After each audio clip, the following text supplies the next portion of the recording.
Welcome back. As we earlier said, that we're going to be talking about the importance of implementing and implicating mega projects of infrastructure, especially infrastructural projects, because these are the key words for any investment projects. Attracting investment means paving the way for those investors to be able to move freely, to be able to find a very healthy climate for investment, which is the infrastructure of any in any particular land, and roads and bridges that President Abdel Fattah Sisi have started ever since he came into office to implement it. That Egyptians have been day and night working hard to spread a network of infrastructure all over the country. Now you can move on from one place to another in no time. Also, the housing units is very important in order not to centralize the population in only one spot, where Egypt has vast opportunities for the citizens to live in. All these topics we're going to be discussing now in this segment with our dear colleague, with our dear guest here live in the studio, our political analyst, Mr. Rahman. Good morning, Mr. Amr. How are you doing? Well, good morning to you, and how are you, and hello to the dear viewers. Thank you very much. How do you assess President Abdel Fattah Sisi's very, very intense keen over implicating developmental projects in Egypt? So many development projects have been implicated. Nobody could ever believe in that very short time that Egypt would take that leap and in all those projects at one time. For us as Egyptians, we are surprised. For one who really understands and realizes how big and how mega are the projects we are building right now, as just a base for the new republic. But only a specialist can realize that this is the ordinary thing to build this base for the new country we are building.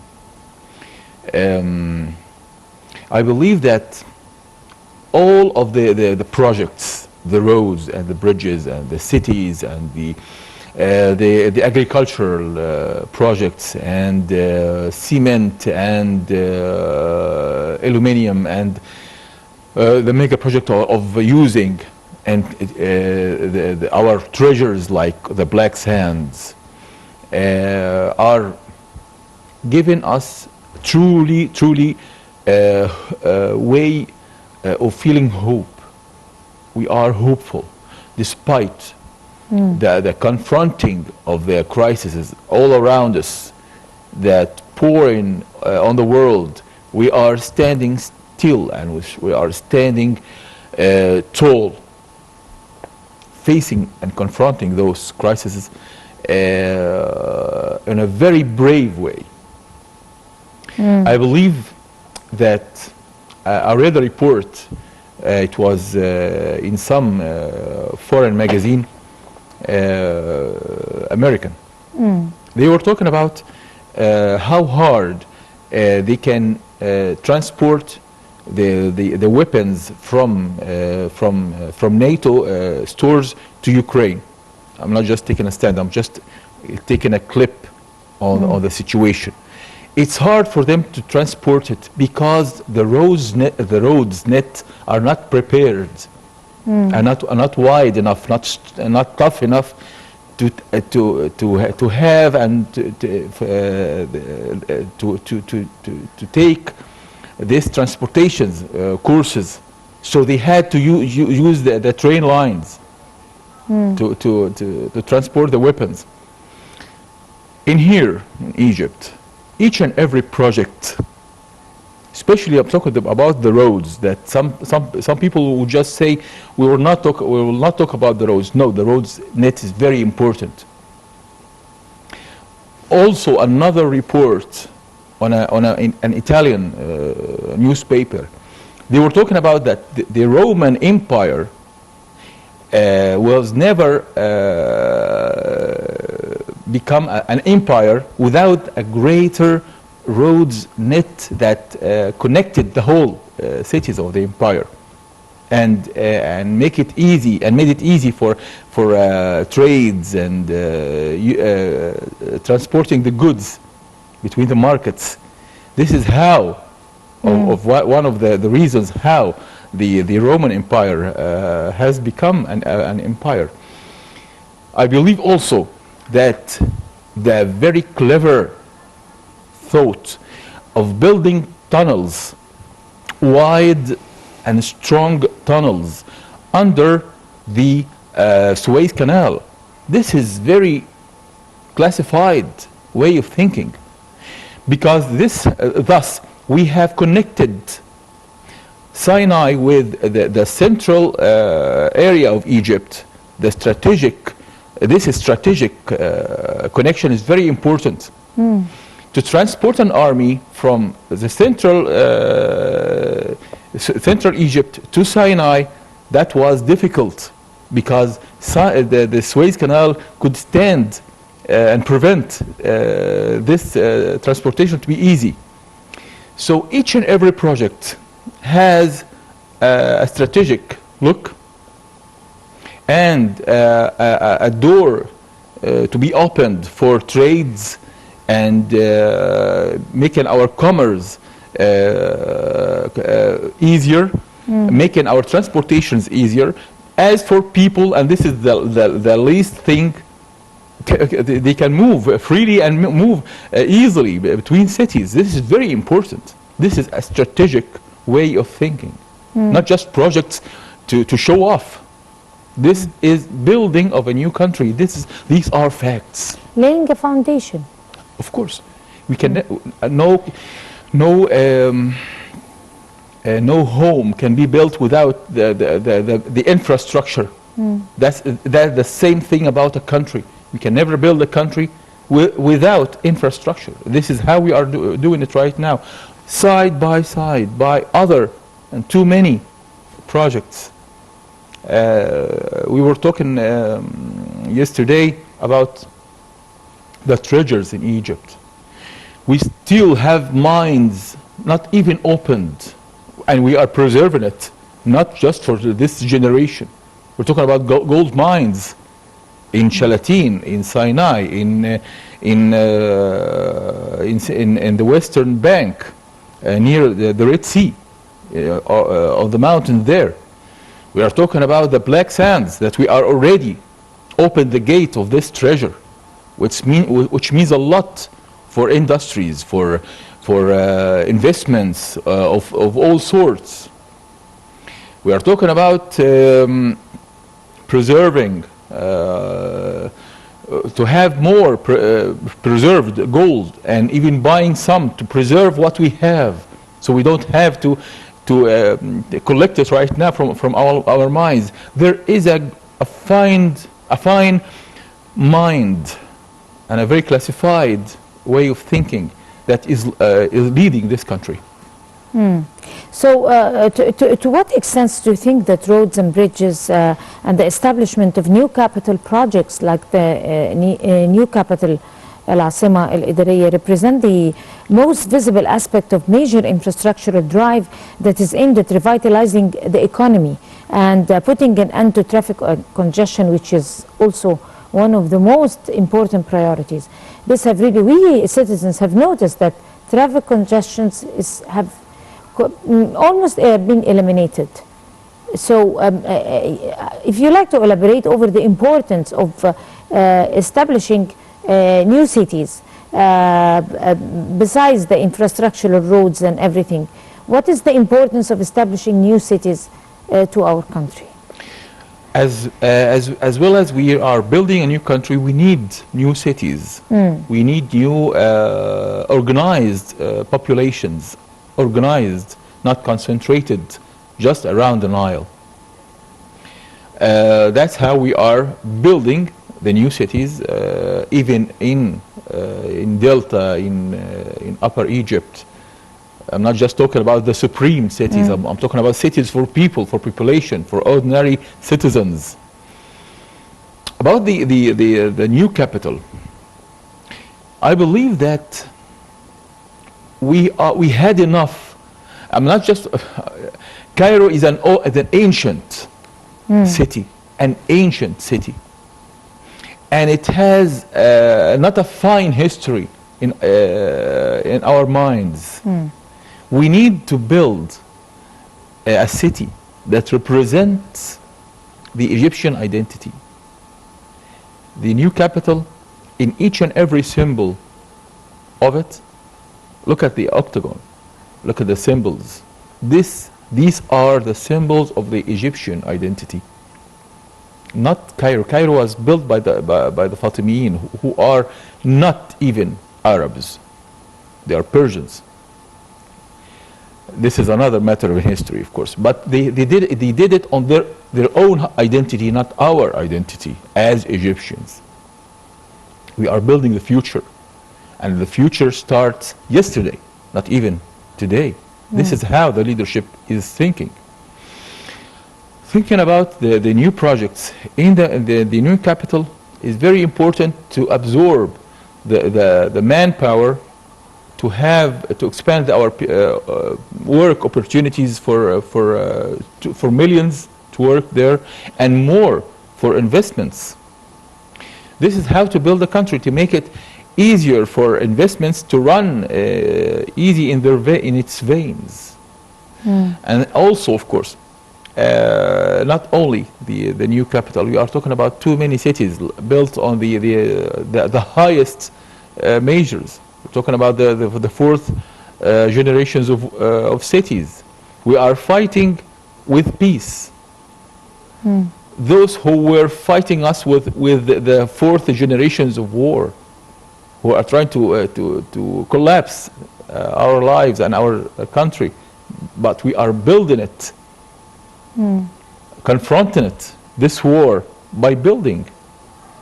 This is the main concepts of the leadership as it's thinking about how to build this country for generations to come.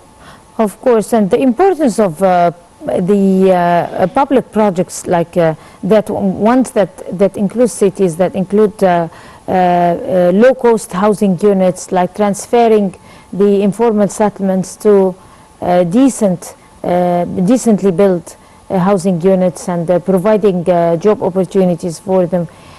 Talk to us about the importance of doing such public projects at this particular time. I believe that, especially at an economic crisis. Sure, of course we are. All of the countries in the world are suffering and paying the price of the international crisis. I believe that the hope now is opening the gates for the new projects on the small level and the medium level and the very even small level. Those kind of projects can open hopes and job opportunities and investments for larger scale in the society. This can help those with minor capitals to use it in making their own small industries. And without small industries, there can never be bigger industries. I remember that Germany didn't start its renaissance after the World War II without those small... Mr. Helmut Kohl, right. Yes, without those small projects, without the small nails, the small iron things. Without this, they could never build this great economical civilization they have. The same we are trying, we should start right here. Not only for the mega capitals, the bigger capitals, but also we need to give the chance for those with medium capitals and small capitals to start and work. We need to make it easier for them in the procedures to establish a new project. We need to make it by internet, we need to make it by phone, we need to make it by the least procedures to make it easier for them, even cheaper. This is a very important vein we need to add to our courses of building the economy of the new state. Right. There are new cities that we talked about, the slum areas or the informal settlements, and how they were totally eliminated and transformed into astonishing housing units, and we have seen them inaugurated by President Abdel Fattah al-Sisi, not only in a specific area but everywhere. How is that paving the way for the new generations of the low-income brackets to be able to empower them for a better future, to be better citizens, to be able to innovate and inspire them with ideas of awareness? Because improving your housing unit is also improving your awareness. Of course. And it's improving your environment, especially that those housing units are also adapted to the environmental friendly communities, and it respects the environment. So talk to us about the importance of this. When we build a city, we build houses, fine houses, for the larger scale of people, side by side with schools, with a fine education, with schools fine, and health clubs and everything. and of course, even with gardens, with playgrounds, with green spaces for children and youth to use their energy, not to waste it. It's a matter of how to build an identity, or a character. The Egyptian character is being built, and it needs more cement on how to build this character by giving them a chance to work, to achieve and to accomplish their dreams. Starting with new houses, this is a very important start. Without it, they can have nothing. New houses means new cities, new hopes, new families, new way of life. The life that Egyptians deserve. We need to also to know that work opportunities with factories in the new cities are very important. Not to be attached to one larger city and to work and to live in another. We need for each and every city to have its own projects, working spots, working projects, fine schools, no differences between this and that city in the level.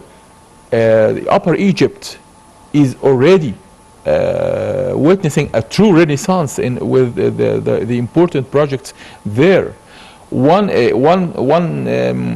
thing that they lacked for decades, the Upper Egypt governorates have suffered for decades before, and now they are really witnessing truly hope and truly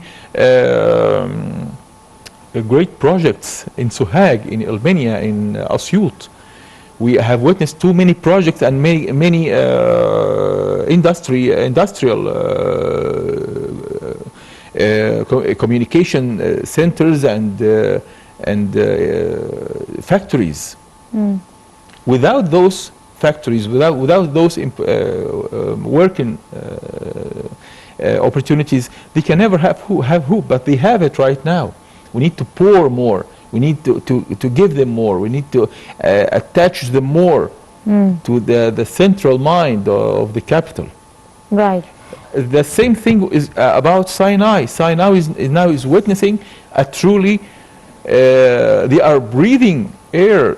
I don't believe that for decades before, the Sinaian citizens didn't have an ID. They were not even located on the map of population, Exactly. and there was no development at all. Sure. They didn't have an ID. They didn't have an Egyptian ID in Sinai in the past era. Some of them, too many of them, they were not connected to their homeland. Now they are part of the environmental and developmental way of thinking and renaissance in Sinai. Too many agricultural projects, schools, factories, agriculture. We are talking too many things. Also, the gas projects on the Mediterranean Sea to the north, right to the far east of our in our borders, side by side to this unit's existence, with all the main power of our armies are protecting there. This is very important, a very strategic way of thinking. We are building the whole country, not just part of it, not just a level, only a level of this society. Right. On this note, of course, Mr. Abdel Rahman, our political analyst, would like to thank you so much, sir. Thank you for having me. coming over, and you have a beautiful day. You too. And I guess this would bring us to the end of this segment. We're going to go to a short break, and we'll come to continue the breakfast show, so stay with us.